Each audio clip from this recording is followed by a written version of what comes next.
Bismillahirrahmanirrahim. Assalamualaikum warahmatullahi wabarakatuh.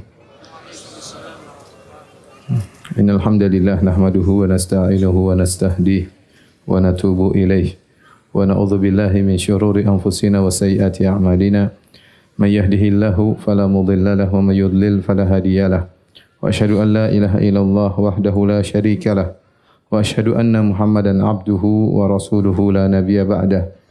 Ya ayyuhalladzina amanu taqullaha haqqa tuqatih wa la tamutunna illa wa antum muslimun. Ya ayyuhan nasu taqu rabbakumul ladzi khalaqakum min nafsin wahidah wa khalaqa minha zawjaha wa batha minhuma rijalan katsiran wa nisaa'a wattaqullaha alladzi tasaaluna bihi wal arham innallaha kana 'alaykum raqiba. Ya ayyuhalladzina amanu taqullaha wa qulu qawlan sadida yuslih lakum a'malakum wa yaghfir lakum dhunubakum wa may yuti'illaha wa rasulahu faqad faza fawzan 'azima amma ba'd fa inna asdaqal hadithi kitabullah wa khairal huda huda Muhammadin sallallahu alaihi wasallam wa syarral umuri muhdatsatuha wa kullu muhdatsatin bid'ah wa kullu bid'atin dhalalah wa kullu dhalalatin finnar. Hadirin hadirat yang dirahmati oleh Allah Subhanahu wa taala, insyaallah pada mulai pertemuan kali ini kita akan bahas tentang perang Badar ya, yang dikenal dengan Ghazwat Badar Al-Kubra. Ya, yang perang ini adalah terjadi pada hari Jumat tanggal 17 Ramadan tahun kedua Hijriyah. Dan perang ini adalah perang yang sangat istimewa dibandingkan dengan perang-perang yang lain. Oleh karenanya Allah menamakan perang ini dengan Yaumul Furqan, hari pembeda. Sebagaimana Allah berfirman, "In kuntum amantum billahi wa ma anzalna ala 'abdina yaumal furqani yaumal taqal jam'an." Ya, Yaumul Furqan, hari pembeda, pembedaan antara hak dan batil, hari penentu ya. Yaumul taqal jam'an, hari di mana bertemu antara dua pasukan, pasukan tauhid dengan pasukan kesyirikan. Oleh karenanya perang ini memiliki keistimewaan, di antaranya para peserta perang Badar diberi gelar dengan Al-Badri, dengan Al-Badri ya. Si fulan Al-Badri, si fulan Al-Badri. Dan ini tidak diberikan kepada para peserta perang-perang yang lain. Banyak sahabat yang ikut perang Uhud namun tidak disebut dengan Uhudi. Banyak sahabat yang ikut perang Khandaq namun tidak dikatakan fulan Al-Khandaqi ya. Demikian juga banyak sahabat yang ikut dalam perang Khaybar namun mereka tidak diberi gelar fulan Al-Khaybari ya. Tetapi yang ikut perang Badar disebut dengan Al-Badri. Ini menunjukkan keistimewaan perang ini. Oleh karenanya, ya, Jibril datang kepada Nabi sallallahu alaihi wasallam. Kemudian Jibril berkata, "Ma ta'udduna ahla Badrin fikum?" Ya. Bagaimana Ahlul Badar menurut kalian? Qala min afdhalil muslimin. Termasuk dari orang-orang terbaik dari kaum muslimin. Maka Jibril berkata, wa kadzalika man hasyahida badran minal malaikah. Demikian juga para malaikat yang ikut dalam perang Badar juga termasuk para malaikat-malaikat yang termulia. Kemudian juga di antara keistimewaan perang Badar ya, bahwasanya barang siapa yang ikut perang Badar, maka dosa-dosanya akan diampuni oleh Allah Subhanahu wa taala. Sebagaimana kisah yang masyhur dari sahabat Hatib bin Abi Balta'ah radhiyallahu taala anhu, dan dia adalah seorang yang ikut perang Badar. Dan perang Badar tadi kita sebutkan terjadi pada tahun 2 Hijriah. Kemudian dia melakukan kesalahan pada tahun 8 Hijriah, itu 6 tahun kemudian. Tatkala Nabi SAW ingin melakukan Fatu Makkah, maka Hatib bin Abi Balta'ah menulis surat kepada sebagian keluarganya di Mekah mengabarkan Nabi akan datang ke Mekah untuk menaklukkan kota Makkah. Maka ini tentu sangat berbahaya karena rahasia peperangan disebarkan kepada kaum musyrikin. Akhirnya sebelum surat tersebut sampai ke Mekah, ditangkap oleh Ali bin Abi Thalib radhiyallahu taala anhu. Akhirnya sebagian sahabat marah kepada Hatib bin Abi Balta'ah. Di antaranya Umar berkata, "Innahu qad khana Allah wa rasulahu wal mu'minin." Sungguhnya Hatib bin Abi Balta'ah telah berkhianat kepada Allah dan Rasul dan kaum mukminin. Fada'ni fala adrib unuqahu. Ya Rasulullah, biarkan aku penggal lehernya. Maka Nabi SAW membela Hatib. Nabi berkata, "Alaysa min ahli Badar?" Bukankah Hatib bin Abi Balta'ah peserta perang Badar? La'alla Allah ta'ala ala ahli Badar faqala i'malu ma syi'tum qad wajabat lakumul jannah. Bisa jadi Allah telah melihat kepada para peserta perang Badar dan Allah berkata kepada mereka, wahai para peserta perang Badar, lakukanlah apa yang kalian kehendaki, sungguhnya surga telah ditetapkan bagi kalian. Dalam riwayat yang lain, faqad ghafartu lakum, sungguh aku telah mengampuni dosa-dosa kalian. Kata para ulama, kenapa? Karena pahala yang mereka dapatkan terlalu besar dibandingkan dengan dosa-dosa yang mereka lakukan di kemudian hari, maka tidak sebanding dengan lautan pahala yang mereka lakukan, sehingga Allah melihat mereka ini pantas untuk masuk surga. Ini menunjukkan keistimewaan para peserta perang Badar. Adapun sebab terjadinya perang Badar, ya, maka sederhana sebabnya itu tatkala ada kafilah dagang Quraisy yang dibawa oleh Abu Sufyan. Abu Sufyan kemudian ditemani oleh sebagian orang musyrikin seperti Amr bin Al-As dan juga ada sekitar 30 atau 40 orang-orang yang melindungi kafilah dagang tersebut, di antaranya Makhram bin Naufal dan Amr bin Al-As radhiyallahu anhu tatkala itu masih kafir. Abu Sufyan datang dari negeri Syam, ya, dan biasa waktu Abu Sufyan pergi dari Mekah menuju negeri Syam, maka mereka menitipkan barang-barang mereka ke Abu Sufyan untuk diperdagangkan di negeri Syam. Sekarang dia pulang bawa keuntungan, bawa pulang menuju ke Mekah. Tetapi sebagaimana sering kita jelaskan, bahwasanya sebelah utara negeri Syam, kemudian kota Madinah, baru Mekah. Sehingga kalau Abu Sufyan ingin pergi pulang ke Mekah, dia mesti melewati apa? Areal kota Madinah. Maka waktu itu dia bawa harta yang sangat banyak, disebutkan kafilah dagangnya membawa 1.000 ekor onta. Kemudian harta yang dia bawa adalah 50.000 dinar. 50.000 dinar. 1 dinar kalau dikonversikan sekarang 4/4 gram emas. 4/4 gram emas. Berarti kalau 50.000 dinar sekitar 200.000 gram emas lebih. Paling tidak 200 kilogram apa? Emas. Jadi barang yang dibawa sangat banyak. 1.000 ekor onta, 200 kilogram apa? Emas. Lumayan enggak? Banyak, ya. Dan kenapa? Karena semua orang-orang Quraisy mereka nitipkan perdagangan mereka kepada Abu Sufyan. Waktu pergi ke Syam, sekarang balik. Dan ternyata yang mengawali cuma 30 atau 40 orang. Tatkala Nabi SAW mendengar kabar Abu Sufyan datang dari negeri Syam dengan bawa harta yang sangat banyak, maka Nabi SAW memotivasi para sahabat untuk mengambil harta tersebut. Kenapa? Karena peperangan telah terjadi antara kaum Quraisy dengan kaum muslimin. Ya. Karena sebagian orientalis mengatakan, lihat Muhammad merampok, ya. Ya, kalau dalam tanda kutip kesannya Nabi merampok apa? Kafilah dagang Abu Sufyan. Namun ini tidak benar. Kenapa? Karena ini lagi perang. Pertama, yang kedua, Nabi SAW dan para sahabat harta mereka sudah dirampok lebih dahulu oleh siapa? Orang-orang Quraisy. Bukankah para sahabat berhijrah meninggalkan harta mereka, meninggalkan rumah mereka, meninggalkan kebun-kebun mereka, meninggalkan seluruh yang mereka miliki. Mereka harus terusir meninggalkan kota Mekah menuju kota Madinah. Apa yang dibawa oleh Abu Sufyan tidak sebanding dengan apa yang mereka tinggalkan. Lagi pula ini suasana perang. Makanya tidak seorang pun dari mereka mengatakan Muhammad perampok, enggak ada. Orang-orang Quraisy sadar kali ini suasana apa? Perang. Kalau perang jangankan harta, orang pun bisa dibunuh, apalagi harta. Oleh karenanya jangan dengar syubhatnya orang-orang orientalis Muhammad perampok. Itu bilang tidak benar, kondisinya bukan kondisi rampok-merampok, tapi ini kondisi apa? Peperangan. Lagi pula kaum muslimin sudah dirampok sebelumnya oleh Abu Jahal CS, ya. Taib, apa kata Nabi SAW kepada para sahabat? Hadhihi airu Quraisyin, wahai para sahabatku, ini kafilah dagang Quraisy, fiha amwaluhum, di situ banyak harta mereka. Fakhruju ilaiha, keluarlah menuju, ya, kafilah rombongan, kafilah dagang tersebut. La'allallaha yunfilukumuha, semoga Allah menjadikan kalian mendapatkan harta-harta tersebut. Dalam riwayat yang lain dari Abu Ayyub Al-Ansari, Rasulullah SAW berkata, dan waktu itu para sahabat masih di kota Madinah, ya, kata Nabi SAW, inni ukhbirtu an iri Abi Sufyan annaha muqbilah. Aku diberikan kabar, jadi Nabi SAW juga punya mata-mata untuk mengecek berita-berita. Bahkan Nabi SAW terkadang kirim para sahabat di tempat yang jauh, ratusan kilo, untuk jadi mata-mata melihat kondisi apa? Suasana di luar sana, ya. Karena Nabi SAW tidak tahu ilmu gaib, ya. Nabi tidak duduk di rumah kemudian semua keluar, enggak ada. Nabi enggak tahu, Nabi kirim mata-mata, ngecek sana, ngecek sini ya. Kecuali hal gaib diberitahukan oleh Allah Subhanahu wa taala. Kalau Allah tidak kasih tahu, maka Nabi biasa ya. Kalau bahasa kita berikhtiar ya. Yang benar adalah akhdul asbab, berusaha ya. Maka Nabi mengirim mata-mata.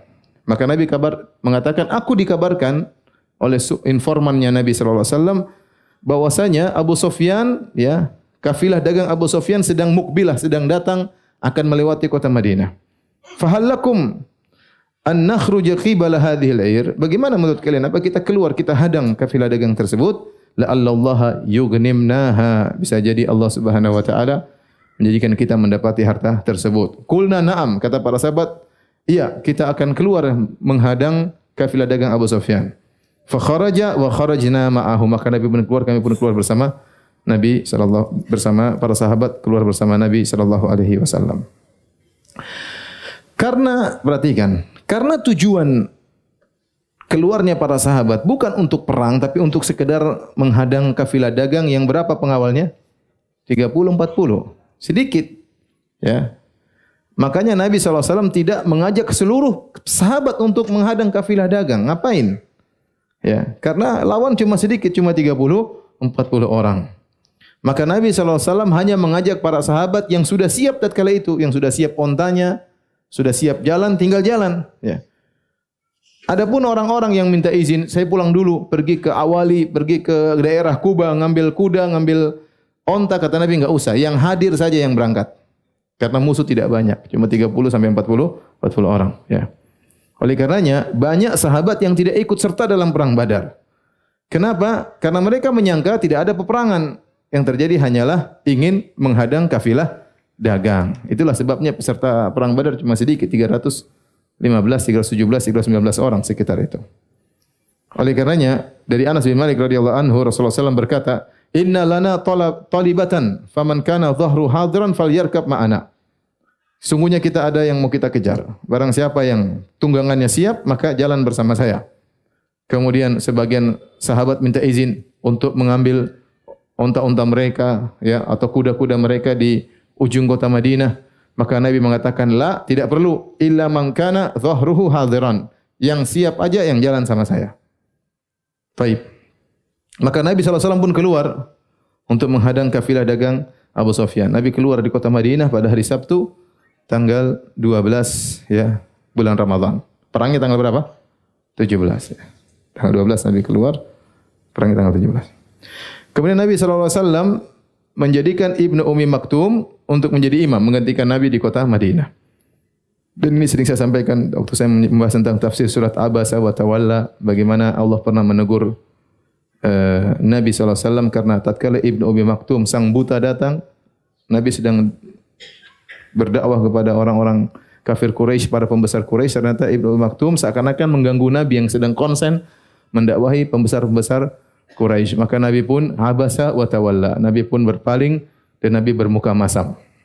Waktu Nabi berpaling dan bermuka masam, Ibnu Ummi Maktum enggak tahu karena dia buta. Tapi Allah tahu. Maka Allah tegur Nabi sallallahu alaihi wasallam, abasa wa tawalla. Dan waktu Allah tegur Nabi pun tidak ada yang tahu. Yang tahu cuma siapa? Nabi. Tapi karena Nabi adalah Rasul yang memberikan amanah, menyampaikan amanah, maka Nabi baca surat ini. Abasa wa tawalla, padahal surat tersebut menegur siapa? Nabi sallallahu alaihi wasallam. Tapi lihatlah bagaimana lapangnya dada Nabi sallallahu alaihi wasallam.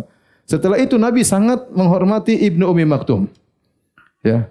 Maka Nabi menyuruh dia menjadi pengganti Nabi kalau Nabi pergi. Sampai kalau Ibnu Ummi Maktum datang, Nabi mengatakan, "Marhaban, selamat datang kepada orang yang Allah menegurku gara-gara dia." Selamat datang kepada orang yang Allah menegurku gara-gara dia. Tidak seperti kita. Kita kalau gara-gara dia kita ditegur, kita dendam. Gara-gara ente.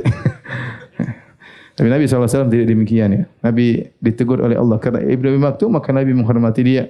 Di antaranya Nabi menjadikan Ibnu Maktum sebagai tukang azan. Azan kedua, padahal Ibnu Maktum tidak bisa melihat dan dia tidak tahu kapan fajar terbit atau belum. Nanti ada yang kasih tahu, fajar sudah terbit, baru dia kemudian apa? Azan. Taib. Intinya Nabi SAW pergi, kemudian dia menjadikan Ibnu Maktum sebagai imam pengganti Nabi dalam salat. Ini menunjukkan kedudukan yang mulia. Dia buta, tidak bisa ikut perang, ya sudah. Dijadikan sebagai imam. Kemudian Nabi berjalan, nanti di tengah jalan di Rauha, Nabi menyuruh Abu Lubabah untuk pulang juga menemani Ibnu Ummi Maktum di kota Madinah. Adapun yang keluar bersama Nabi SAW dari jumlah para sahabat, dari kaum Muhajirin Ansar, yaitu 300 belasan orang. Ada khilaf belasan ini berapa? Ada yang mengatakan 17, ada yang mengatakan 19, ya ada khilaf. Ada lebih atau kurang. Tetapi dari kaum Muhajirin jumlahnya adalah 60 sekian. Kaum Muhajirin 60 sekian, kaum Ansar jumlahnya 240 sekian. Kaum Muhajirin 60 sekian, kaum Ansar 240 sekian, ya. Bahkan kata Al-Bara bin Azib radhiyallahu anhu dalam Sahih Bukhari, "Kunna natahaddatsu anna ashaba Badrin 300 wa bid'ata asyara bi'iddati ashabi Talut alladziina jawazu ma'ahu an-nahra wa ma jawaza ma'ahu illa mu'min." Kami perbincangkan di antara para sahabat bahwasanya jumlah peserta perang Badar adalah 300 belasan, dan itu adalah jumlah pasukannya Talut. Waktu Talut ya berperang, sebagaimana Allah sebutkan dalam surat Al-Baqarah, ya waktu mereka melewati nahar tidak boleh banyak-banyak minum, ya. Illa man iktarafa ghurfatan biyadi, kecuali hanya mengambil sedikit. Ternyata yang melewati sungai tersebut hanya sedikit, ya, yaitu jumlahnya sama 300 belasan orang. Ya, jumlahnya sama dengan jumlah pasukannya Talut. Demikian juga, ya. Kata Al-Bara bin Azib radhiyallahu anhu, aku dianggap masih kecil, aku dan Ibnu Umar pada hari perang Badar, itu enggak boleh ikut, ya. Semangat ikut tapi ternyata masih apa? Kecil. Kemudian dan kaum Muhajirin tatkala itu jumlahnya 60 sekian, kaum Ansar 240 sekian. Adapun orang-orang musyrikin jumlah awalnya 1319 orang. Jumlahnya 1300 sekian, tapi nanti berkurang tinggal 1000, ya. Tinggal 1000. Adapun kaum muslimin dalam sebagian riwayat 300 belasan, ada yang mengatakan 319 orang. Yang paling banyak dari kaum Ansar adalah suku Khazraj. Yang paling banyak dari kaum Ansar suku Khazraj. Kenapa? Karena suku Aus kebanyakannya tinggalnya di penghujung kota Madinah, sehingga mereka tidak ikut serta karena unta mereka di ujung kota Madinah, kuda mereka di ujung kota Madinah, dan Nabi mengatakan yang kudanya untanya jauh enggak usah ikut, yang ikut yang hadir saja, yang sudah siap.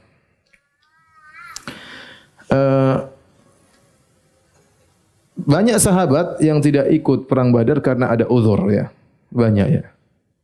Secara umum tidak ada yang dicela, tatkala tidak ikut perang Badar, ya. Karena Nabi tidak sedang berperang, rencananya hanya untuk menghadang kafilah dagang. Maka sahabat yang tidak ikut perang Badar tidak ada yang dicela. Berbeda seperti perang Tabuk yang enggak ikut dicela oleh Nabi sallallahu alaihi wasallam. Kenapa? Karena Nabi akan berperang melawan Romawi yang jumlahnya mungkin ratusan ribu, ya, maka semuanya harus berangkat. Ketika Ka'ab bin Malik tidak ikut radhiyallahu anhu, maka dia dicela, diboikot oleh para sahabat. Adapun perang Badar tidak ikut enggak ada masalah, ya.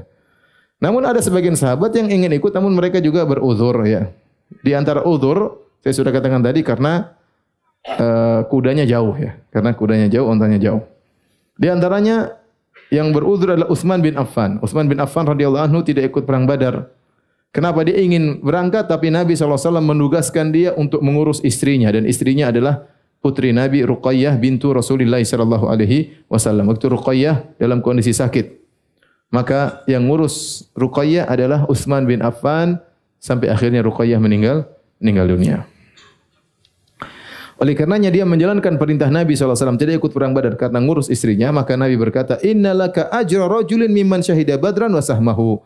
Sungguhnya kau mendapatkan pahala seperti orang ikut perang Badar, dan kau juga dapat bagian, ya, ghanimah dari yang diperoleh dari perang Badar, ya. Demikian juga Talha bin Ubaidillah, Sa'id bin Zaid, dua sahabat mulia ini, ya, yang dijamin masuk surga. Talha bin Ubaidillah dan Sa'id bin Zaid di antara 10 al-mubasysyirina bil jannah. Kedua orang ini juga tidak ikut perang Badar. Kenapa? Mereka ditugaskan oleh Nabi yatahassasan, untuk mencari kabar, disuruh jadi mata-mata. Coba ke sana, tempat jauh, lihat apakah Abu Sufyan datang dari arah mana. Mereka kemudian cari kabar, akhirnya mereka dapat kabar tentang Abu Sufyan, namun mereka kasih tahu Nabi terlambat. Nabi ternyata sudah dapat kabar dari informan yang lain.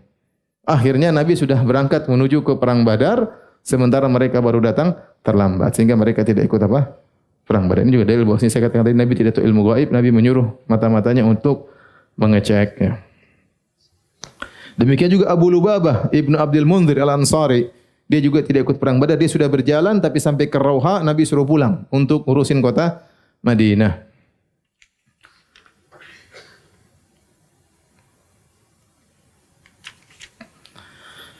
Dan banyak ya para sahabat yang tidak ikut ya karena sebab-sebab tertentu ya. Di antara sahabat ada yang hadir tapi tidak ikut perang. Contohnya Anas bin Malik. Anas bin Malik radhiyallahu anhu dia ikut dalam perang Badar tapi dia bertugas menjadi khadim Rasulullah sallallahu alaihi wasallam, yaitu pelayan Nabi sallallahu alaihi wasallam. Artinya dia tidak angkat senjata untuk berperang melawan orang-orang musyrikin. Di antaranya ya Harithah bin Suraqah ya. Dan ibunya adalah Rubayyi'. Harithah bin Suraqah dia keluar radhiyallahu anhu ya untuk melihat bagaimana kondisi peperangan. Dia dari jauh, dia sedang mengawasi lihat kondisi peperangan. Fa asabahu sahmun faqatalahu. Maka tiba-tiba ada senjata panah yang kemudian mengenai dia, akhirnya dia meninggal dunia. Ya. Makanya dia dianggap termasuk ikut serta perang Badar padahal dia tidak maju dalam medan pertempuran. Dia dari jauh tapi terkena anak panah ya. Dan ini menunjukkan bahwasanya ya perang Badar adalah perang yang sangat luar biasa ya. Sampai seseorang yang tidak ikut dalam peperangan hanya sekedar di pinggiran peperangan terkena panah asing kemudian kena dia kemudian meninggal dunia tetap dianggap sebagai peserta perang Badar ya. Apalagi yang ikut serta dalam perang Badar secara langsung ya. Baik. Persiapan kaum muslimin, maka kaum muslimin keluar bersama Nabi sallallahu alaihi wasallam ya menuju Badar dan kebanyakan mereka berjalan kaki ya. Karena enggak usah repot-repot naik kuda, naik onta ya karena mau dilawan cuma 30-40 orang. Kita sudah 315 sudah kebanyakan. Musuh cuma berapa? 30-40 orang. 10 kali lipat dari jumlah musuh. Maka kebanyakan mereka jalan kaki. Ada 70 onta yang dibawa oleh mereka. Yata'aqabunaha kulla thalathatin ala ba'ir. Maka 3 orang ganti-gantian naik onta. Jadi caranya berjalan, satu naik, yang 2 jalan kaki. Nanti sudah gantian, yang 1 naik lagi, yang 2 jalan kaki lagi. Sudah agak jauh lagi, gantian, yang 1 naik. Demikian. Mereka adil, sehingga yang 2 jalan kaki, 1 bisa istirahat di atas onta. Kalau di atas onta kan tinggal tidur juga bisa, ontanya jalan ya. Jadi ini di antara hewan yang ajaib adalah apa? Onta. Yang enggak usah disetir, dia jalan sendiri ya. Baik. Dan Rasulullah SAW bergantian dengan Ali bin Abi Thalib dan Abu Lubabah. Mereka bertiga. Nabi SAW, Ali bin Abi Thalib, Abu Lubabah 1 onta. Al-Imam Ahmad meriwayatkan dalam Musnad dan juga di Ibnu Hibban dalam Sahihnya dengan sanad yang hasan dari Abdullah bin Mas'ud radhiyallahu anhu. Beliau berkata, "Kunna yauma Badrin kullu thalathatin ala ba'irin." Kami tatkala perang Badar, tatkala keluar menuju perang Badar, tiap 3 orang 1 onta. Kana Abu Lubabah wa Ali bin Abi Thalib zamilai Rasulullah sallallahu alaihi wasallam. Yang menemani Nabi dalam 1 ekor onta Ali bin Abi Thalib dan Abu Lubabah.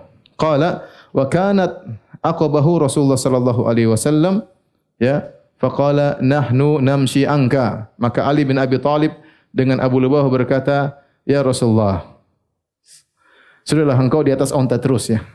Jatah kamu, jatah engkau ya Rasulullah, yang jalan kaki saya yang jalani. Jatah kami ambil ya." Jadi para sahabat ingin Nabi naik apa? Onta terus. Biar kami yang jalan kaki, kata Ali dan Abu Lubabah. Apa kata Nabi SAW? Ma antuma aqwa minni. Kalian berdua tidak lebih kuat daripada saya, kata Nabi SAW. Kalian berdua tidak lebih kuat dari saya. Wala ana bi aghna anil ajri minkuma. Dan saya bukan berarti lebih tidak butuh kepada pahala daripada kalian berdua.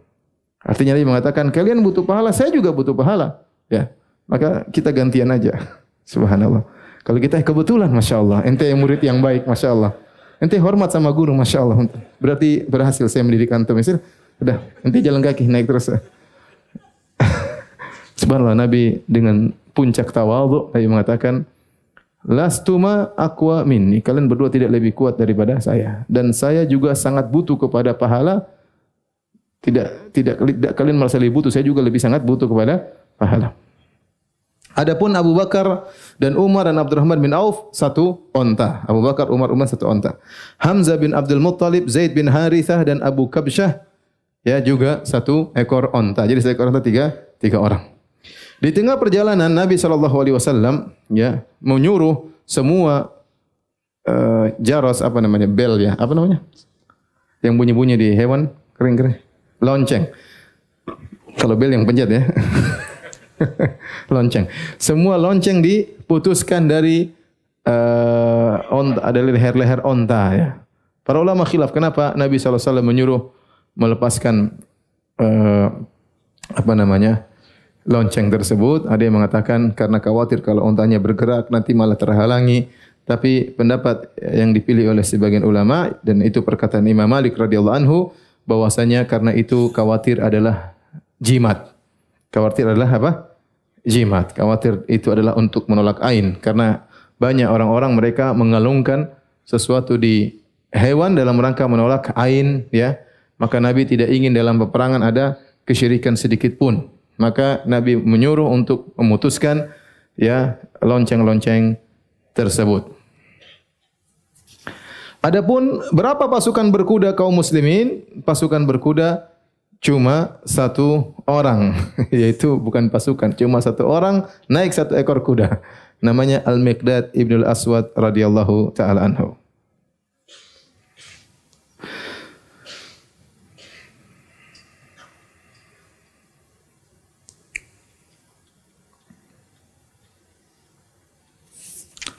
Kemudian di tengah perjalanan Nabi SAW, Nabi mengecek pasukan. Dicek istiarat, namanya dicek. Suruh baris, Nabi periksa satu-satu. Ya. Tatkala Nabi tiba di Bi'r Abi Ainabah, maka Nabi SAW lihat yang masih kecil suruh pulang. Yang masih kecil suruh pulang. Di antara sahabat-sahabat kecil yang semangat ikut perang, disuruh pulang oleh Nabi SAW, di antaranya Usamah bin Zaid, masih kecil. Belum balik, suruh pulang. Abdullah bin Umar, Ibnu Umar, suruh pulang. Al-Bara bin Azib, suruh pulang. Semua sahabat-sahabat junior. Rafi bin Khadij, masih kecil, suruh pulang. Usaid bin Zuhair, suruh pulang. Zaid bin Arqam, masih kecil, suruh pulang. Zaid bin Thabit, masih kecil, suruh apa? Pulang. Subhanallah. Lihat para sahabat, anak-anak mereka kecil-kecil sudah ingin berjuang untuk apa? Islam. Semangat berperang, semangat bertempur. Anak-anak kita sebagian juga semangat bertempur. Game online tapi. Beda antara pendidikan mereka dengan pendidikan kita ya. Intinya akhirnya disuruh pulang oleh Nabi sallallahu alaihi wasallam. Kata di antaranya kata Al-Bara bin Azib ya. Ustusghirtu ana wa Ibnu Umar yaum Badar. Aku dianggap masih kecil dan Ibnu Umar ketika perang Badar kami enggak boleh ikut. Dan ada seorang sahabat namanya Umair bin Abi Waqqas. Itu saudaranya Sa'ad bin Abi Waqqas ya. Dia juga disuruh pulang. Di antara anak kecil yang suruh pulang di antaranya Umair bin Abi Waqqas ya. Dia mungkin sudah balik tapi di antara yang lain dia masih kecil, suruh pulang aja. Kita sudah banyak yang dewasa-dewasa. Maka dia pun menangis tatkala disuruh pulang. Akhirnya Rasulullah SAW pun suruh dia ikut. Akhirnya dia meninggal dalam perang Badar. Ceritanya bagaimana? Sa'ad bin Abi Waqqas berkata, "Ra'aitu akhi Umairan qabla an ya'ridana Rasulullah SAW bil khuruji ila Badrin yatawara." Aku melihat saudaraku Umair waktu sebelum Nabi periksa, dia sembunyi-sembunyi di belakang. Sembunyi-sembunyi di belakang. Fakultu malaka ya akhi? Ente kenapa, adikku? Qala inni akhafu an yarani Rasulullah sallam fasyastasghirani. Aku tidak mau dilihat Nabi, nanti dianggap kecil, disuruh pulang. Fayaruddani. Wa ana uhibbul khuruja la'alla Allah yarzuquni syahada. Bayangkan, aku ingin keluar, aku berharap mati syahid. Masyaallah. Si kecil. Luar biasa. Qala fa uridu ala Rasulillah sallam fastasgharahu. Ternyata benar Nabi cek masih kecil, kemudian pulang. Kata Nabi, irji', pulang kau. Fabaka, dia nangis. Bukannya senang, ayo pulang, mumpung main game di rumah. Subhanallah. Dia senang. Tidak senang, dia malah nangis. Setelah disuruh pulang. Fa ajazahu Rasulullah sallam. Maka Rasulullah pun mengizinkan dia untuk ikut perang. Ya, kata Sa'ad bin Abi Waqqas, fa kuntu aqidu lahu hamaila sayfihi min sigharihi. Aku yang ikatkan tali-tali pedangnya karena dia masih kecil, diikat-ikatin oleh siapa? Oleh Sa'ad bin Abi Waqqas. Kemungkinan dia belum besar, masih kecil, tapi akhirnya dia pun perang. Tatkala itu umurnya 16 tahun dan dia pun meninggal dunia dalam perang Badar tersebut. Kemudian Nabi SAW membagi pasukan. Maka Nabi SAW memberikan liwa al-a'zam, bendera utama. Waktu itu benderanya wa kana abyad, bendera putih, kepada Mus'ab bin Umair radhiyallahu ta'ala. Dan ini menjelaskan Nabi mengetahui kedudukan orang-orang. Ya. Banyak sahabat-sahabat yang hebat di situ. Ada Abu Bakar, ada Umar. Tapi yang pertama kali berdakwah di kota Madinah siapa? Mus'ab bin Umair. Sebagaimana telah lalu kita pada pertemuan-pertemuan awal. Nabi mengirim Mus'ab bin Umair untuk berdakwah di kota Madinah dan berhasil dakwah beliau. Hampir setiap keluarga ada yang masuk Islam. Dengan dakwahnya siapa? Mus'ab bin Umair. Karena Mus'ab bin Umair orang cerdas. Orang cerdas dan dia pernah menjadi orang kaya. Kemudian tiba-tiba jadi miskin karena orang tuanya kafir dan akhirnya memutuskan segala pemberian kepada Mus'ab bin Umair. Sehingga Mus'ab bin Umair tahu bagaimana menghadapi masyarakat. Dan dia sabar tatkala diambil subsidinya oleh ayah dan ibunya. Ya, orang lihat dia saja, kalau lihat dia kulitnya tadinya halus, kemudian bersisik, orang nangis lihat dia, lihat kondisinya dia. Tapi dia santai-santai aja. Dia santai saja, dia menjalani kehidupan dengan yang lihat nangis. Kenapa? Karena tahu bagaimana sebelum dia Islam paling mewah, a'tar syabab Makkah, pemuda yang paling harum di kota Makkah, Mus'ab bin Umair. Setelah itu miskin, bajunya robek-robek, jahit-jahit, kemudian kulitnya bersisik. Dan dia yang dikirim oleh Nabi berdakwah di kota Madinah dan berhasil dakwahnya. Makanya ketika perang Badar dia yang dijadikan apa? Pemimpin. Sebagai bentuk pemuliaan Nabi kepada Mus'ab bin Umair radhiyallahu taala anhu, ya. Kemudian Nabi membagi pasukan perang menjadi dua pasukan kecil. Katibatul Muhajirin, yaitu pasukan kaum Muhajirin, dan benderanya diberikan kepada Ali bin Abi Thalib. Katibatul Ansar, pasukan kaum Ansar diberikan kepada Sa'ad bin Mu'adz radhiyallahu taala anhu. Kemudian Nabi menjadikan Zubair bin Al-Awwam radhiyallahu anhu alal maimanah, pasukan sebelah kanan. Kemudian Al-Miqdad bin Amr alal maisarah, pasukan sebelah kiri. Wa ja'ala ala saqah Qais bin Abi Sa'sa'ah. Adapun bagian belakang saqah adalah Qais bin Abi Sa'sa'ah.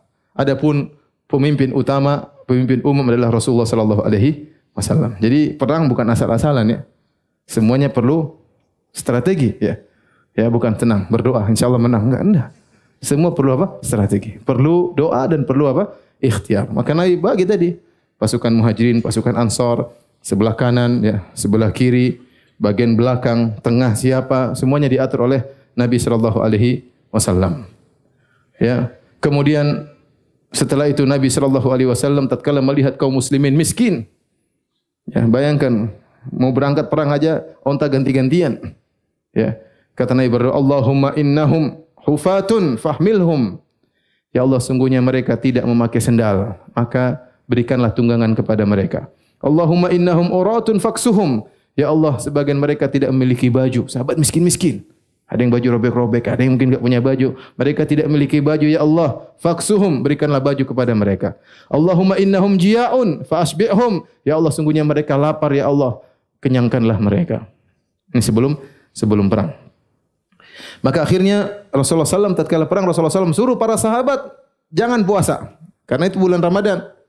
Bulan Ramadan, perangnya tanggal berapa tadi? Tanggal 17 Ramadan, hari Jumat. Para sahabat tidak berpuasa. Ada sebagian puasa, tapi banyak yang tidak puasa.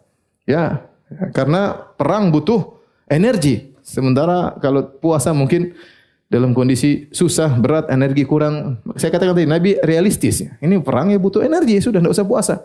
Nabi berbuka, sebagian para sahabat berbuka, ya. Abi Sa'id Al-Khudri berkata, "Kunna naqzu ma'a Rasulillah sallallahu alaihi wasallam fi Ramadan." Kami berperang bersama Nabi dalam bulan Ramadan. Fa minna sha'imu wa minnal muftir. Di antara kami ada yang berpuasa, di antara kami ada yang berbuka. Subhanallah. Saya itu kalau baca sirah sahabat luar biasa. Mereka perang dalam kondisi apa? Puasa. Selama Nabi tidak larang, mereka nekat puasa. Ya. Perang puasa, padahal perang di bawah terik matahari, ngangkat pedang, capek luar biasa. Ya, kita main futsal aja beberapa menit sudah apa? Ngos-ngosan. Ini perang mungkin dari pagi sampai maghrib. Bayangkan. Luar biasa mereka puasa. Ya. Di antara kami ada yang berpuasa, di antara kami ada yang berbuka. Fala yajidu sha'imu 'alal muftir walal muftiru 'ala sha'im. Maka tidak ada yang merasa berat, tidak cemburu kepada yang berbuka dan tidak cemburu kepada yang berpuasa, masing-masing menjalaninya. Tidak usah bilang ente sok puasa, gaya ente. Enggak. ente bahlul puasa. Enggak, santai-santai masing-masing aja. Dia merasa kuat puasa-puasa, merasa enggak kuat buka, enggak ada masalah. Ya, masing-masing jalani, jangan terlalu ngurusin orang ya. Ya rauna anna man wajada quwwatan fasama. Mereka memandang siapa yang merasa kuat puasa, fa inna dzalika hasan, dan itu baik. Menggabungkan antara jihad dengan apa? Puasa. Ya wa yarawna anna man wajada dha'fan aftar, dan barang mereka yang menganggap mereka lemah maka berbuka. Fa inna dzalika hasan, itu lebih baik dalam peperangan. Di antara dalil yang menguatkan bahwasanya sebagian sahabat tatkala itu berbuka puasa adalah kisahnya Umair bin al-Humam. Umar bin Humam tatkala Nabi SAW berkata kepada para sahabat, memotivasi mereka, kata Nabi, "Kumu ila jannatin arduha samawati wal ard." Wahai para sahabatku, bangkitlah menuju surga yang luasnya seluas langit dan bumi. Maka Umar bin Humam berkata, Al-Ansari, "Ya Rasulullah, jannatun arduha samawati wal ard." Ya Rasulullah, surga luasnya seluas langit dan bumi. Qala na'am, kata Nabi, iya. Qala bakhin artinya luar biasa, menakjubkan. Wow, kalau bahasa kita. Wow, surga seluas langit dan bumi. Fa akhraja tamarati min qaranihi faja'ala ya'kulu minhunna. Maka dia pun mengambil sisa korma yang ada di tempatnya, kemudian dia makan sebagian butir. Summa qala, kemudian dia berkata, la in ana hayitu hatta akula tamarati hadhihi innaha la hayatun tawilah. Kalau saya harus hidup sampai menghabiskan korma ini, terlalu panjang hidup saya. Maka dia buang sisa kormanya, kemudian dia masuk dalam medan pertempuran, akhirnya meninggal dunia, mati syahid radhiyallahu taala anhu. Para hadirin dan hadirat yang mati Subhanahu wa taala, di tengah perjalanan Nabi sallallahu alaihi wasallam ketika sampai di Harratil Wabrah, Rasulullah SAW dikejar oleh seorang musyrik, ingin ikut perang bersama Nabi SAW. Hadis ini diriwayatkan oleh Imam Muslim dari Aisyah radhiyallahu taala anha. Ya. Tatkala Nabi sampai di Harratil Wabrah, ada seorang laki, yuzkar minhu jur'atun wa najdatun. Orang musyrik ini dikenal pemberani dan jagoan. Pemberani dan jagoan. Kemudian dia ingin gabung bersama Nabi SAW, ikut perang, tapi dia syaratkan, ya. Dia berkata, "Ji'tu li'atba'aka wa usiba ma'aka." Saya ingin perang sama engkau ya Rasulullah. Saya bantu kau tapi nanti ghanimah saya dapat juga. Jadi pikirannya dunia. Ikut perang dan para sahabat senang, ini jagoan. Maka fariha ashabu Rasulullah sallallahu alaihi wasallam hina ra'auhu. Para sahabat semua gembira. Ada tambah lagi satu orang, 319 jadi 300 berapa? 20. Lawannya 1000. Lumayan tambah satu orang. Maka Rasulullah SAW berkata, "Tu'minu billahi wa rasulih." Kau beriman kepada Allah dan Rasulnya? Kata dia, enggak. Kata Nabi, "Farji falan asta'ina bi musyrik." Pulang. Saya enggak butuh dengan orang musyrik. Summa madha, kemudian Nabi jalan dengan pasukannya. Hatta idza kunna bi syajarah. Kami tiba suatu tempat namanya Syajarah, orang itu datang lagi. Dia berkata, "Ya Rasulullah, izinkan saya ikut dengan engkau, saya dapat ghanimah juga." Rasulullah SAW katakan lagi, "Tu'minu billahi wa rasulih." Kau beriman kepada Allah dan Rasulnya? Kata dia, enggak. Kata Nabi, "Irji fa inna la nasta'in bil musyrik." Pulang, saya tidak butuh dengan orang musyrik. Kemudian Nabi jalan lagi sampai kami di Baida, datang lagi dia. Dia bilang lagi, "Ya Rasul, ikut dapat ghanimah." Kata Nabi, "Tu'minu billahi wa rasulih." Kau ingin beriman kepada Rasulnya? Kata dia, "Na'am, ya saya beriman." Faqala lahu Rasulullah SAW, kata Nabi, "Intalik, ayo jalan." Maka jalanlah dia dan akhirnya dia mati syahid di situ ya. Subhanallah, kita enggak tahu iman datang kapan ya. Kita enggak tahu iman datang kapan ya. Lihat sederhana, Abu Talha mau nikah dengan Ummu Sulaim. "Saya ingin nikah kamu." Boleh, masuk Islam dulu. Cuma itu, iya, Islam kawin selesai. Masuk Islam jadi sahabat yang mulia. Sebab terkadang mungkin dia tertarik dengan ghanimah, tahu-tahu tiba-tiba datang iman beriman. Perang, meninggal dunia, mati syahid, selesai. Baik, hadirin dan hadirat yang rahmati Allah Subhanahu wa taala. Abu Sufyan, gembongnya Quraisy tatkala itu, dan dia adalah kepala kafilah dagang. Orang yang sangat hati-hati, dia selalu waspada. Ya, dan dia tahu bahwasanya jalan menuju kota Mekah berbahaya. Maka dia pun ngecek berita, punya mata-mata, tanya-tanya berita. Setiap ketemu orang dia tanya, "Gimana kondisi?" Sampai dia mendapati kabar dari sebagian orang yang bersafar, yang naik onta, yang berlalu lalang di situ, bahwasanya Muhammad sallallahu alaihi wasallam telah membawa para sahabatnya keluar untuk mencegah dia. Maka tatkala itu Abu Sufyan dapat kabar, wah kita mau dihadang oleh Muhammad dan kawan-kawannya. Maka dia sewa seorang namanya Dhamdham bin Amr al-Ghifari. Siapa namanya? Dhamdham bin Amr al-Ghifari. Kemudian dia utus dia ke Mekah, dia kirim ke Mekah, dia bilang, kasih tahu orang Quraisy untuk datang ke sini, selamatkan harta mereka. Katakan kepada mereka bahwasanya Muhammad dan para sahabatnya akan menghadang harta mereka. Maka Dhamdham pun bergerak dengan cepat sampai ke Mekah. Kemudian dia berteriak dengan suara yang keras, dia berdiri di atas kudanya, di atas ontanya, waqad jada'an fabairih, dia potong hidung ontanya. Ini tanda bahwasanya kejadian berbahaya, kejadian sedang genting. Tradisi mereka kalau mau kasih pengumuman demikian. Hidung onta dipotong. Maka dia pun berjalan dengan ontanya, dia balik pelana ontanya, ya. Kemudian dia robek bajunya, itu cara mereka, tradisi mereka untuk menunjukkan ada bahaya. Kemudian dia berteriak dengan keras, ya ma'syara Quraisy, wahai orang Quraisy sekalian. Al-latimah al-latimah, onta kalian. Amwalukum Abi Sufyan qad aradalaha Muhammadun fi ashabihi. Harta kalian yang dibawa oleh Abu Sufyan mau dihadang oleh Muhammad dan teman-temannya. La ara an tudrikuha al-ghawsa. Menurutku segera kalian selamatkan harta kalian. Pertolongan. Ini Dhamdham. Subhanallah, sebelum terjadi kisah Dhamdham ini ada kisah yang menakjubkan, mimpi yang dilihat oleh Atikah, ya, bibinya Nabi sallallahu alaihi wasallam, Atikah bintu Abdul Muttalib, ya. Atikah bibinya Nabi sallallahu alaihi wasallam. Hadis ini hadis riwayat dengan banyak jalan tapi dhaif semua. Sebenarnya mengatakan terangkat derajatnya menjadi hadis hasan karena banyak riwayatnya meskipun dhaif semua tapi bisa menjadi hasan kalau dhaifnya tidak terlalu parah. Maka Atikah melihat dalam mimpinya, dan dia musyrikah waktu itu, masih musyrik, belum masuk Islam. Melihat mimpi yang buat dia takut dan dia khawatir. Maka dia pun panggil saudaranya Al-Abbas bin Abdul Muttalib, omnya Nabi, pamannya Nabi, dan juga masih musyrik tatkala itu. Ya, omnya Nabi masih musyrik. Yang masuk Islam cuma siapa? Hamzah. Ya. Al-Abbas masih musyrik. Abu Lahab masih musyrik. Ya. Dan tidak akan masuk Islam. Taib. Al-Abbas bin Abdul Muttalib masih musyrik. Kemudian dia panggil, dia berkata kepada saudaranya, mereka kakak beradik, kata Atikah, ya akhi, wahai saudaraku, wallahi laqad ra'aitu lailata ru'ya afdha'atni. Sungguh tadi malam saya lihat suatu mimpi yang membuat aku takut. Wa takhawwaftu an yadkhula ala qaumika minha syarrun wa musibah. Saya khawatir gara-gara mimpi ini mengisyaratkan bahwasanya kaum Quraisy akan terkena keburukan dan musibah. Faktum anni ma uhadditsuka bihi. Wahai Al-Abbas, jangan kau cerita sama orang lain. Ini rahasia kita berdua. Jangan cerita sama orang lain. Faqala laha, kata Al-Abbas, wa ma ra'ait? Apa yang kau lihat dalam mimpimu?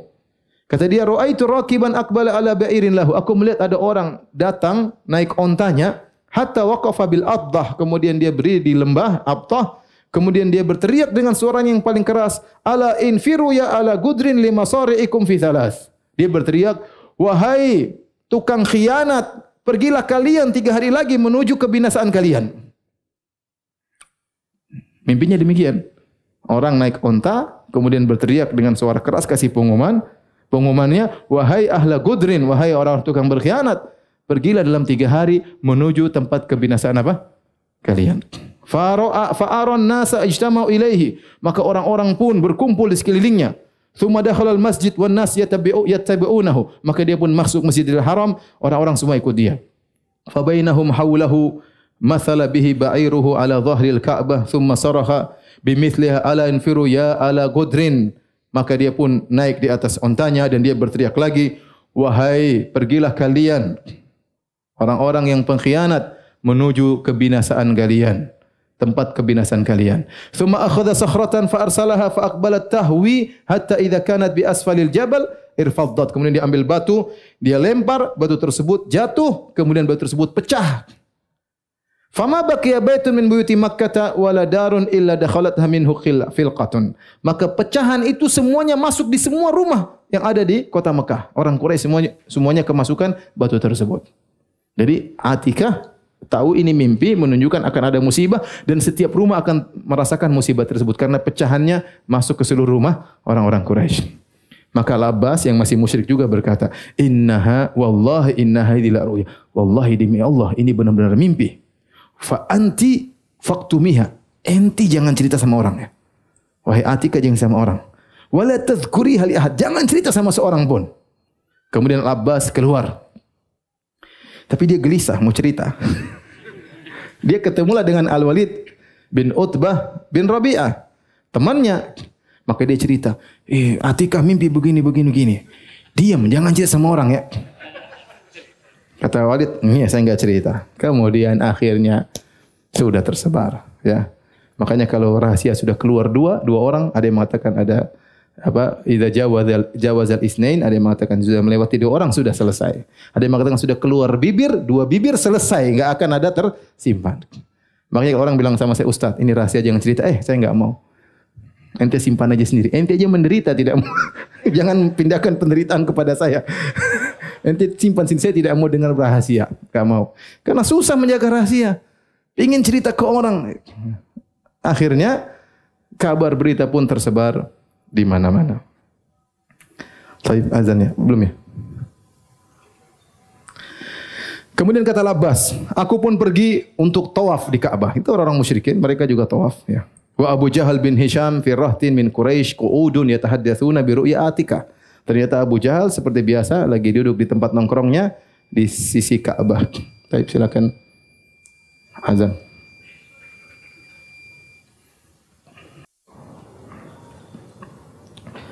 Baik, kita lanjutkan. Jadi Al-Abbas pergi ke Ka'bah untuk tawaf. Sementara berita tentang mimpinya Atikah sudah tersebar kemana-mana. Ya. Dan Abu Jahal dan kawan-kawannya sedang duduk nongkrong dekat Ka'bah. Dan mereka sedang ngobrol tentang mimpinya Atikah.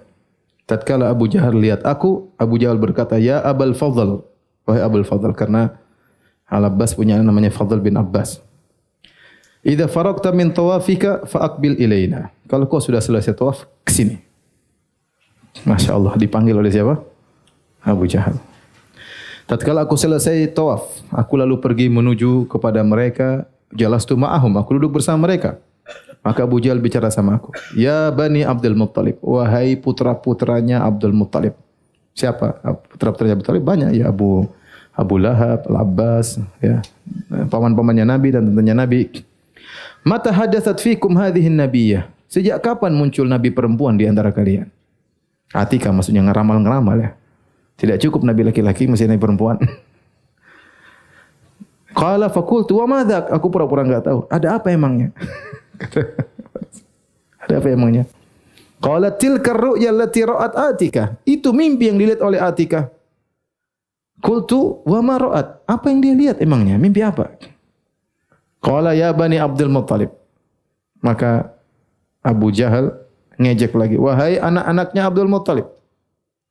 Ama raditum an yatanabba'a rijalukum hatta tatanabba'a nisa'ukum? Apakah tidak cukup ada seorang di antara kalian ngaku nabi laki-laki? Sekarang perempuan juga ikut-ikutan jadi ngaku nabi. Mau berapa nabi di antara kalian? Nabi laki-laki sama nabi ya, nabi perempuan. Maksudnya Atikah ini kok ngeramal-ngeramal kayak nabi juga. Qad za'amat Atikatu fi ru'yaha annahu qala infiru fi thalathin. Ya. Sungguhnya dia berkata, dia menyangka dalam mimpinya ada orang berkata, pergilah kalian dalam 3 hari, fasatanarabbasu bikum hadhihi thalath. Saya akan tunggu 3 hari ini. Ya. Fa iyyakun haqqan ma taqulu fasayakun. Kalau apa yang dia katakan benar, maka akan terjadi. Wa in tamdi thalathu wa lam yakum min dzalika syai'. Kalau sudah lewat 3 hari dan tidak terjadi apa-apa, katabna alaikum kitaban annakum akdzabu ahli baitin fil Arab. Kami akan bikin catatan kalian putra-putranya Abdul Muttalib adalah keluarga paling pendusta di negeri Arab. Kenapa Abu Jahal ini dia hasad sama Banu Abdul Muttalib? Ya, karena Abu Jahal dari Banu Makhzum dengan Nabi dan keluarganya dari Bani Hashim. Dan Bani Makhzum dan Bani Hashim selalu bersaing dalam memberi, dalam ketenaran, dalam syaraf kemuliaan, dalam memberi makan kepada orang-orang miskin. Ya, sekarang dia dapat celah untuk mencela Bani Hashim atau Bani Abdul Muttalib. Kalau ternyata setelah 3 tidak ada apa-apa, maka akan saya catat kalian adalah keluarga paling pendusta. Kata Al-Abbas, "Wallahi ma kana minni illahi kabirun illa anni jahattu dzalika wa ankartu an takuna ra'at syai'an thumma tafarraqna." Demi Allah, saya mau balas dia bisa. Cuma dari awal saya sudah ngaku-ngaku tidak tahu. Ya. Dan saya menyatakan saya tidak tahu dan saya mengingkari Atikah mimpi sesuatu. Kata Al-Abbas, tatkala sore hari tidak seorang pun dari keturunan Abdul Muttalib kecuali datang kepadaku. Semua ibu-ibu keturunan Abdul Muttalib semuanya datang kepadaku. Mereka berkata kepadaku, mencelaku, "Aqrartum li hadzal fasiqal khabith an yaqa fi rijalikum, thumma qad tanawala an-nisa wa anta tasma'?" Wahai Al-Abbas, kamu ini malu-maluin. Itu si jahil, si fasik Abu Jahal sudah mencela lelaki-laki kita, kau diam saja. Sekarang mencela perempuan-perempuan kita, Atikah dicela, kau diam-diam saja. Power of the mak-mak ini semua. Ente gimana? Laki-laki dicela ente diam, sekarang ibu-ibu dicela juga sama Abu Jahal, kau diam saja. Kau sudah dengar, thumma lam yakun indaka fi dzalika ghairah. Kau tidak punya rasa kecemburuan, ibu-ibu kita dicela-cela. Li syai'in mimma sami'ta, kau dengar dan kau diam saja. Al-Abbas naik pitam. Dia mengatakan, "Wallahi fa'altu, saya akan balas." Maka minni ilaihi min kabir. Semisal bagi dia kecil bagi saya. Wa imallahi la ata'aradanna lahu fa in ada la akfiyannakunnahu. Kata dia, kata Al-Abbas, demi Allah saya akan cari gara sama siapa? Abu Jahal. Dia macam-macam, saya yang hadapi dia. Kalian tenang aja. Maka pada hari ketiga, pertama, hari kedua, hari ketiga sejak mimpi kan, hari yang ditunggu-tunggu. Benar enggak ada orang datang kemudian apa? Teriak-teriak bikin pengumuman. Pada hari ketiga dari mimpinya Atikah, saya pun jalan dan saya sudah jengkel, mughdab, marah. Ya, saya pikir saya kemarin terluputkan, harusnya saya balas itu Abu Jahal waktu hari itu. Tapi sudah lewat, sudah biarin aja. Maka saya pun masuk Masjidil Haram. Fara'aituhu, biasa Abu Jahal nongkrongnya di mana? Di Masjidil Haram. Antum aja nongkrong di sini. Abu Jahal dulu nongkrong di mana? Masjidil Haram. Tidak bersyukur kepada Allah, tinggal dekat Masjidil Haram, kurang ajar ya. Fa wallahi inni la amshi wa nahwa ata'arraduhu. Demi Allah saya akan jalan menuju Abu Jahal cari gara sama dia. Liyauda li ba'dhi ma qala fa aqabihi. Saya ingin cari gara biar dia ngomong seperti kemarin kemudian saya balas dia. Wa kana rajulan khafifan. Abu Jahal ni orangnya kurus. Hadidal wajah, wajahnya tajam, enggak tahu kayak apa maksudnya. Hadidal lisan, lisannya tajam. Kurus krempeng, tajam mukanya, tajam lisannya. Hadidan nazar, pandangannya juga apa? Tajam. Masya Allah. Qal, idh kharaja nahwa babal masjid. Tiba-tiba saya menuju dia, dia pergi ke pintu keluar masjid. Saya menuju dia, dia pergi. Ini kemana dia? Yastaddus, buru-buru. Fakultu fi nafsi, ma lahu la'anahullah. Kenapa dia menjauh dariku? Semoga Allah melaknatnya. Aqulu hadza faraqun minni an usyatimahu. Kenapa dia takut saya maki-maki dia? Wa idza huwa qad sami'a ma lam asma'. Tiba-tiba dia keluar pintu karena dengar ada kasih pengumuman. Siapa tadi? Dhamdham Al-Ghifari tadi. Tiba-tiba datang Dhamdham bin Amr Al-Ghifari dan dia berteriak di tengah-tengah wadi, berdiri di atas ontanya. Dan dia telah memotong hidung dari ontanya dan dia telah balik pelana ontanya dan dia telah robek bajunya dan dia berkata, ya ma'syara Quraisy, ya ma'syara Quraisy, latimah, wahai orang Quraisy, selamatkan onta-onta kalian. Amwalukum Abi Sufyan qad aradalaha Muhammadun fi ashabihi. Harta kalian bersama Abu Sufyan mau dihadang, mau diambil oleh Muhammad dan teman-temannya. Segera selamatkan, pertolongan. Kata Al-Abbas, fasyaghalani Abu Jahal anhu. Ya, aku tidak mikir Dhamdham, aku sibuk Abu Jahal. Ke mana dia? Dan Abu Jahal juga tidak mikir aku, dia sibuk dengan Dhamdham. Enggak ketemu. Kemudian fazi'at Quraisyun asyaddal faza'. Tatkala mendengar berita tersebut, padahal mimpi sebelumnya sudah ramai, mereka pun sangat ketakutan dan mereka khawatir apa yang dimimpikan oleh Atikah terjadi. Mereka akan menuju kebinasaan. Tapi demikian saja kajian kita, mohon maaf banyak pertanyaan. Disimpan aja 2 minggu lagi ya. Insyaallah nanti kalau ada waktu kita jawab. Subhanakallah bihamdik, asyhadu an la ilaha illa anta astaghfiruka wa atubu ilaik. Assalamualaikum warahmatullahi wabarakatuh.